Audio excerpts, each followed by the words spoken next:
This video is brought to you by Nokian Tires, a leader in safety and sustainability. Maximize performance and efficiency with their made in USA all-season tires and their dedicated Hakkapeliitta EV winter line from the inventor of the winter tire. Learn more at nokiantires.com/EV. Hello everyone, welcome to Out of Spec Reviews. You're joining me, Ryan, here with a Chattanooga built ID.4, and we've got the Pro S all-wheel drive, and that's the big battery. So let me tell you a little bit about our 70 mile per hour range test and about this vehicle itself.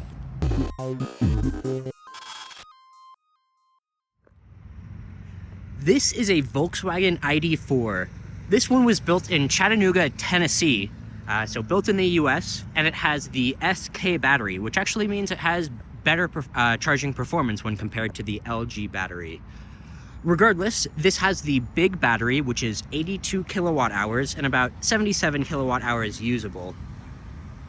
It's rated for 255 miles on the EPA cycle, and of course we know that can vary a ton.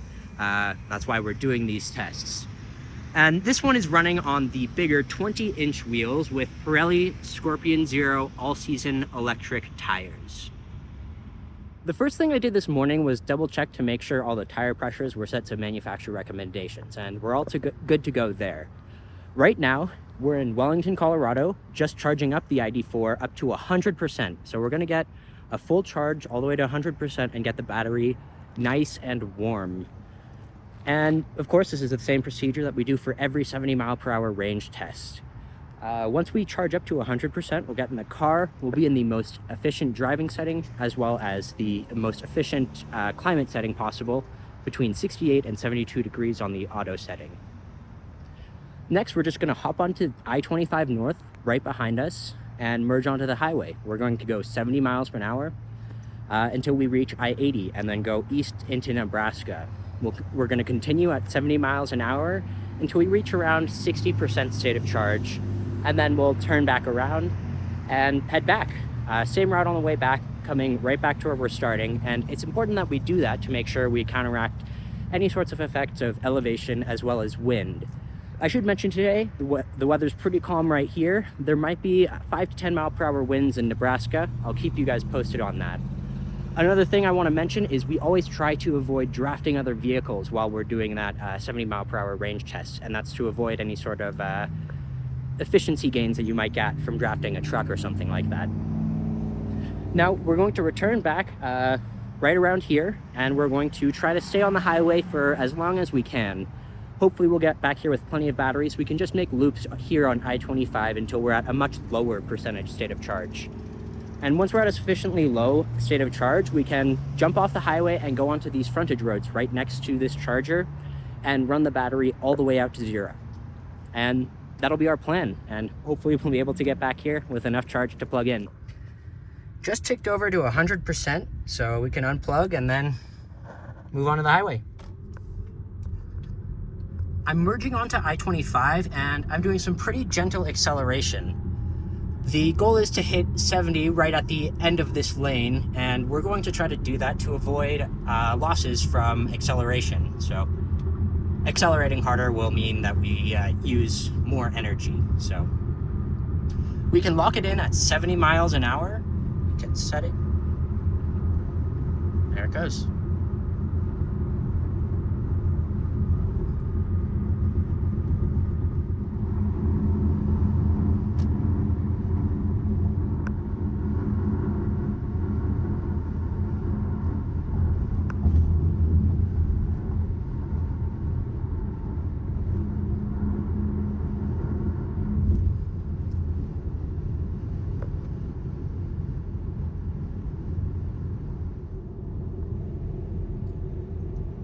You can see the flag right over there.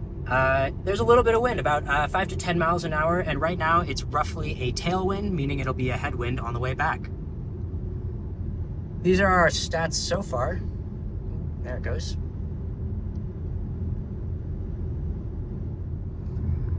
I passed over to 75% state of charge, and we've gone 71 miles, so on track to do a bit over 280 miles on this state of charge. However, we do have our tailwind right now, so we have to consider that. Additionally, I just went through a little bit of traffic. It slowed down between 55 and 60 for about a mile and a half, 2 miles, and then there was also another mile at like 65-ish. So overall, not too long, 2.5 miles or so of a little bit of a slowdown, but we're back up to 70, so it's good. And otherwise, it's a really nice day, a little warm, 89 degrees, and yeah, that 10 mile per hour tailwind is helping the efficiency, I believe, but I've been impressed so far.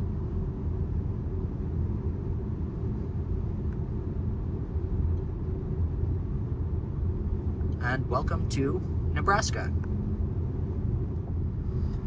Although this is the big battery ID.4, we have a couple things working against us. First, we have the all-wheel drive variant with us right now, which means both the front and rear wheels are driven, obviously, and that affects efficiency. It would be better, we'd get better range if we were to take a rear-wheel drive ID.4.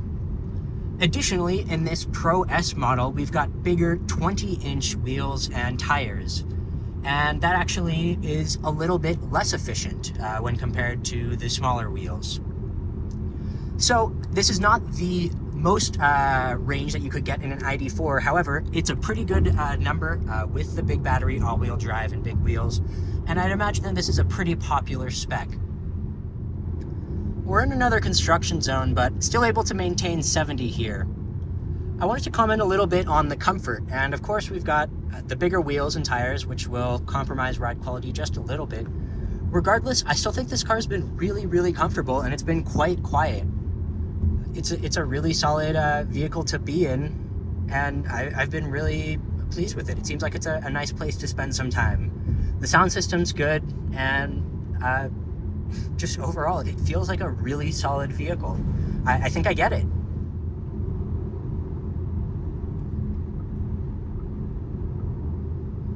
And this is our exit here. And of course, we're doing some gentle deceleration using the regenerative brakes, and that'll get energy right back into the battery. Of course, we're just gonna flip it around and hop back onto I-80, going the opposite direction.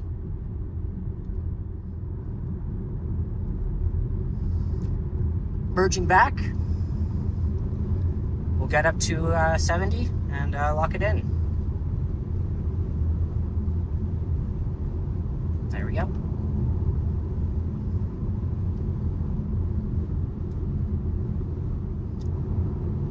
Went through a tiny bit of traffic there, just about 3 miles going between 65 and 70, so nothing too bad, but here we are.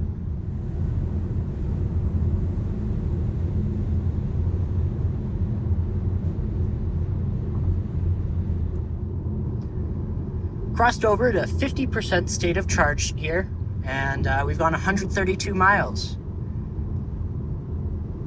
Things are going well, and road's been really clear.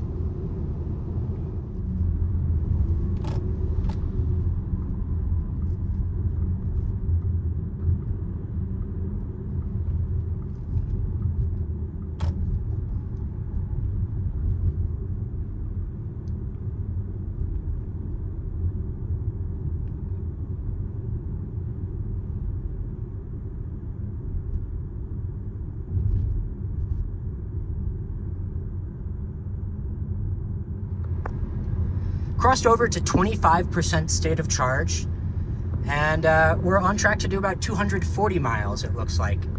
Our efficiency has gone down, and that's to be expected because we had the headwind in Nebraska, 3.2 miles per kilowatt hour so far, which is still actually half decent.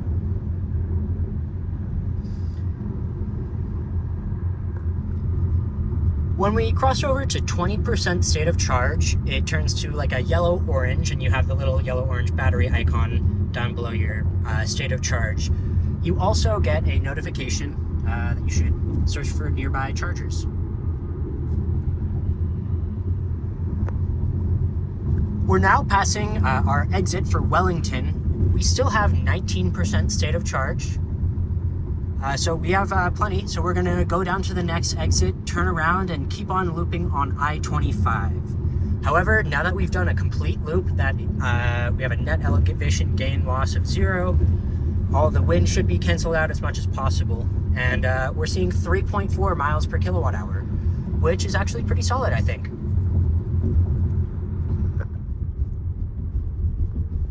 Merging back onto I-25 North, and again, just the gentle accelerations, and of course, when we slowed down, we were only using regenerative brakes to recapture as much energy as possible. But now we're ready to just do some loops around I-25.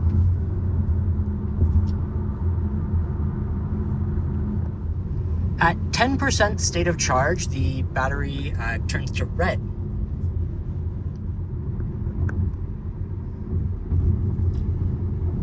Well, we've made it back to our exit, and we're about to kick it off of cruise control. And we're currently at 5% state of charge with 12 miles remaining indicated. And we went 235 miles, I guess 236 miles at 70 miles an hour, 3.4 miles per kilowatt hour. Now let's run out the rest of this on some frontage roads out here. Currently on some frontage roads, I still have 3% state of charge, and as you can see with the blue, there is a power limit, but I'm able to maintain 60 very easily, so it's very usable even here down at 3% state of charge. Of course, I'll be running this all the way down till it's empty.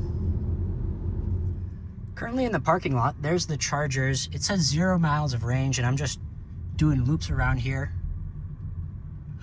Still feels okay. Well, it just chimed and said battery drained, charge vehicle now. So, I'll go ahead and do that. Well, I'm pulling up, and hopefully shouldn't be a problem. I'll be able to just back in.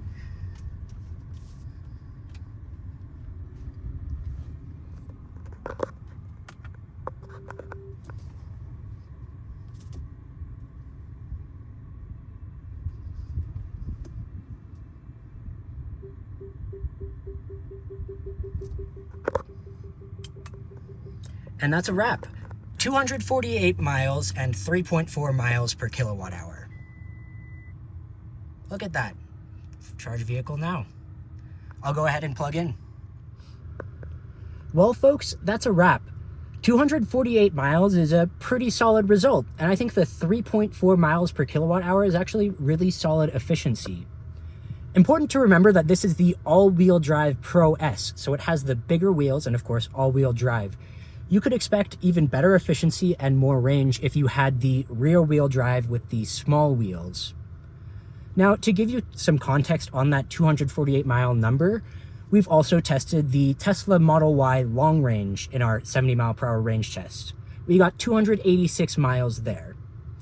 We've tested the EV6, and we got 254 miles with that, so pretty comparable. And we've also done the ID.4 with the small battery, and that got 192 miles. So in comparison, we got an extra, 58 miles of range with the bigger battery. Not to mention, we had all-wheel drive and bigger wheels, so I think that's really solid. Furthermore, we plugged in at, of course, 0%, and we shot right up to the maximum charging speed that these chargers could provide. They're limited to 350 amps, so we're getting about 120, 130 kilowatts. But it's worth noting that with this SK battery, you can get the full 500 amps at very low states of charge. So it's worthwhile to find high power chargers, especially those 350 kilowatt chargers that can provide the full 500 amps. That way you can make the most out of the ID.4 with the SK battery. That's pretty much all I have for this one. I'm excited to hear what you guys have to say, if you guys think this result was good, and what you guys want to see next. See you guys next time.